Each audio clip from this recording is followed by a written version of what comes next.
যুক্তরাষ্ট্রের হুমকির পর ইরান পাল্টা হুমকি দিয়েছে যে তাদের বিদ্যুৎ কেন্দ্রগুলোকে লক্ষ্যবস্তু করা হলে মধ্যপ্রাচ্য জুড়ে যুক্তরাষ্ট্রের সাথে যুক্ত জ্বালানি কেন্দ্রগুলোকে অপরিবর্তনীয়ভাবে ধ্বংস করে দেওয়া হবে।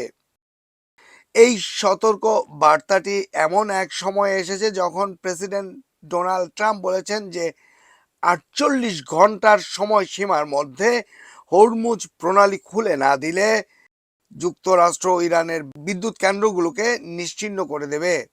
একবার ভাবুন যে আসলে এই যে হরমুজ প্রণালী এটা কতটুকু গুরুত্বপূর্ণ যে অর্থনৈতিক দিক থেকে, কারণ এই জলপথটি বিশ্বব্যাপী তেল পরিবহনের জন্য অত্যন্ত গুরুত্বপূর্ণ।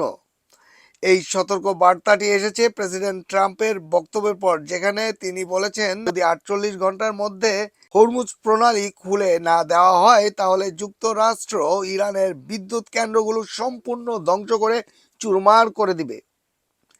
এই জলপথটি বৈশ্বিক তেল পরিবহনের জন্য অত্যন্ত গুরুত্বপূর্ণ।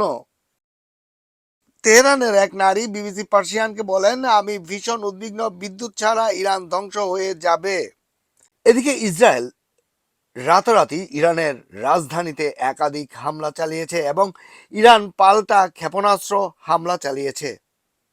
জরুরি সেবা তথ্য অনুযায়ী দক্ষিণ ইসরায়েলে ক্ষেপণাস্ত্র হামলায় 160 জনেরও বেশি মানুষ আহত হয়েছে। ধারণা করা হচ্ছে ইরানের এই হামলার লক্ষ্য ছিল দিমোনা শহর থেকে 13 কিলোমিটার দূরে অবস্থিত একটি পারমাণবিক স্থাপনা।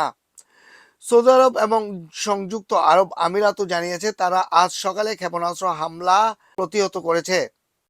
মোহাম্মদ মাসুদ জামান, HB অনলাইন, লন্ডন।